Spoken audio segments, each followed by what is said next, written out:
The next step now is to work on the actual command line functionality.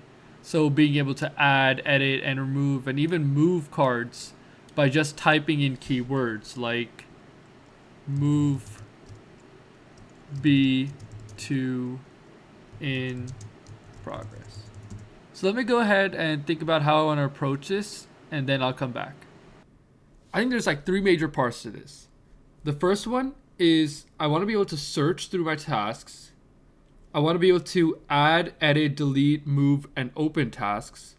And the final one is I want to be able to have some functionality where I don't have to type in this entire task name for me to do anything related to that task. Like I don't want to have to type if it's a really long task name, like do your taxes by November 30th, for instance, I don't want to have to type that entire string in order for me to move that task from backlog to in progress.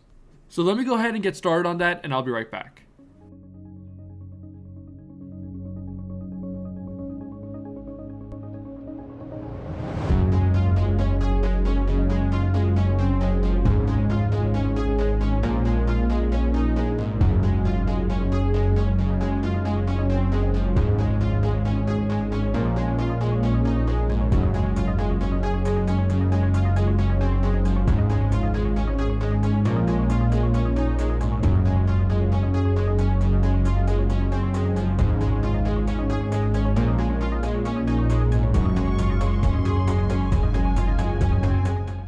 So everything's working as expected. I was able to get the add, edit, delete, move, and open functionality in.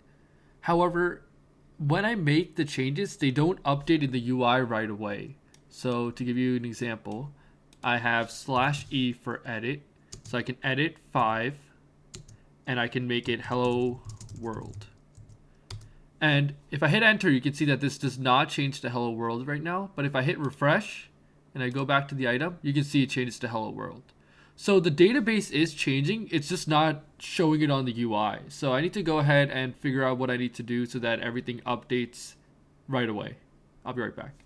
Okay, I had to make quite a few changes to get the UI working with the command line, but I was finally able to do it. There was just this issue where the database would update, but the UI wouldn't recognize that. So I added a bunch of listeners that would listen to all the items and see if there's any changes. And if they are, they would show on the UI part. So I'm going to go ahead and show you all the different functionalities I just added.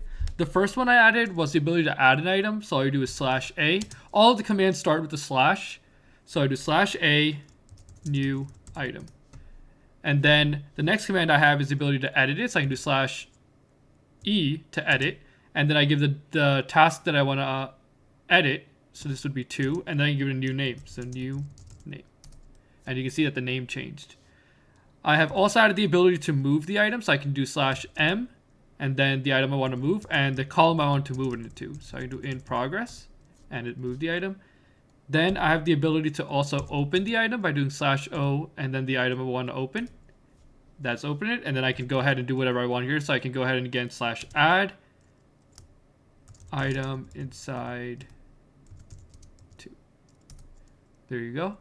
And I've also added the ability to remove an item. So you do /R and then do 3 to remove the item. And then if you do /B, it'll take you back to the main screen.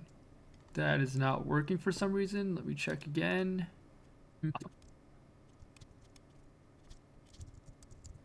And there you go. That should fix that. So if I just refresh here, and I can open an item. I can open item 2, and I'm here, and then I can press /B to go back. And there you go.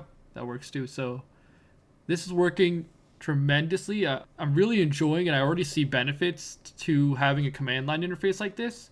Now we have a command line interface working, and I have all the basic functionality that I was looking for. I'm going to go ahead and start cleaning everything up. I'm going to start cleaning up the UI and also the code. I'll probably do them simultaneously. So I'll see you guys in a bit. I'm going to do the cleanup work off camera, but if there's something that comes up that I think is really interesting or something cool that I implement while I'm doing this, then I'll be sure to show you. So I've gone ahead and cleaned up the UI quite a bit. I'm not 100% satisfied, but I think this looks way better than before.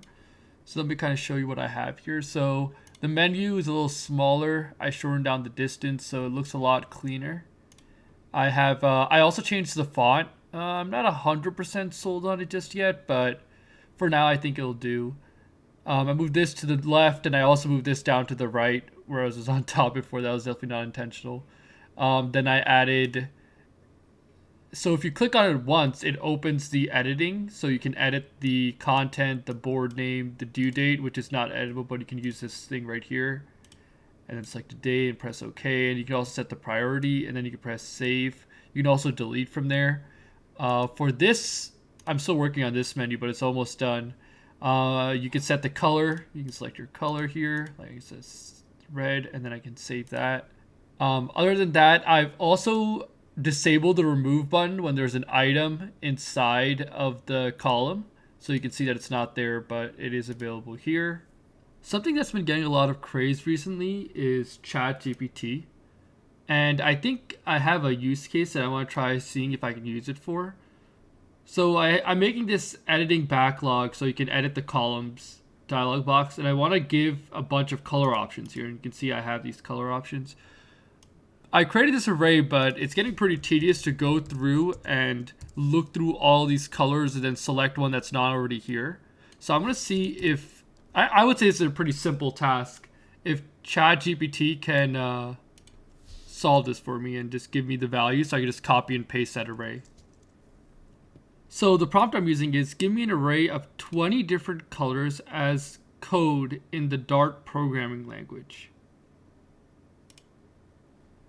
So let's see if that works. Okay, actually that seems to be working really well. Let's see what it comes up with. Although I would have preferred if rather than the hexadecimal, it gave us the colors dot value, but this might actually be fine. Okay, let me go ahead and copy this and see if I can use it. So I'll copy this here. And I know that I'm going to have to make a few changes here. So if I go down, I could change it over here. Or what I could do is I could just make a multi-cursor here. And just do color. Oh, I don't even need these. Okay, so I can just put this value in here directly like this. Do I not need this hashtag either? How do I convert this? Okay, let me try this again. Give me an array of 20 different colors as a color type in Dart programming language. Let's see if this works. Oh, nice. This is exactly what I was looking for. So before there were a string value and I was getting a list of strings, but I need a list of colors, as you can see here. So now it's converting the hex values into color object type. So I can just go ahead and copy this, and this is perfect. Just put it right here.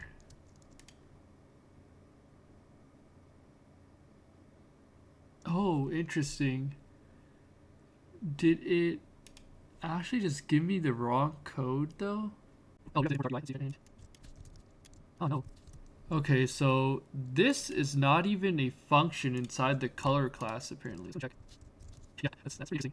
I think I can fix this on my own by just going down here.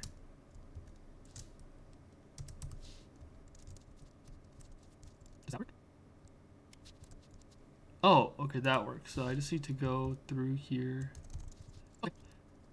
So still not, I wouldn't say it was extremely easy to use. In fact, it gave me a function type that I don't even think exists for this object, this class. So I'm not sure what's going on there, but yeah, I just wanted to try it out, see how it goes. And I'm sure this will improve over time, so it'll get much better at doing this. I also definitely want to try GitHub Copilot at some point. I think that'll be interesting to use too. But yeah, let me go ahead and continue and see if this... Also, wait, let me go ahead and check out. Let's see if all the colors... Yep, you can see all the colors have appeared. Let me actually add some run spacing of 5. And there you go. Now they're all nice and spread out, and you can just select any value you want. Awesome. All that's left now to clean up is the bottom text field. So this one right here. And once that's done, I should be good to go. See you in a bit. Okay, I think I'm pretty happy with the UI updates that I've made. I just changed the bottom bar too. So let me go ahead and show you what it looks like. There you go. So I've kind of given a very terminally feel, if you want to see. So it has like that terminal vibe to it. Let me just go ahead and run some commands and show you.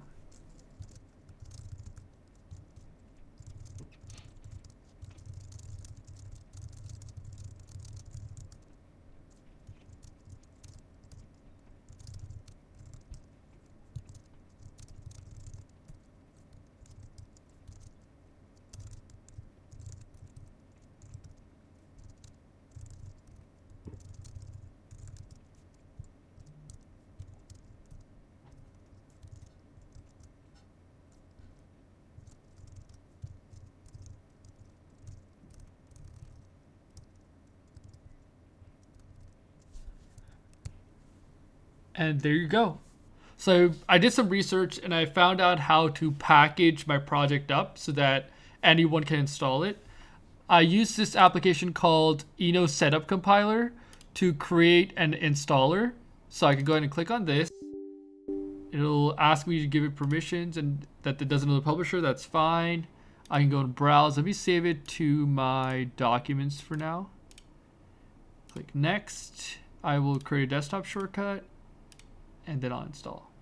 And I won't launch this yet, but here we go. We can see that there is a desktop shortcut right here to the application.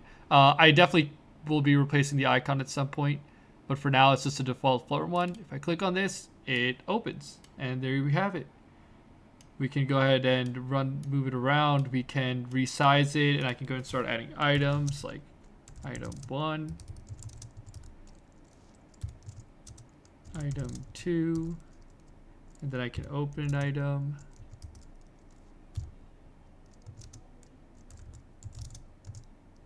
And add an item here. So yeah, I'm really happy that I have a stable version now of this, so I can go ahead and start using it on a daily basis. I think by using it daily, I will not only find bugs and I can resolve them, but I'll also be able to add features that are needed and I just don't realize right now. I think this is the best way to move forward with this project. I don't want to spend too much time speculating features that I might need.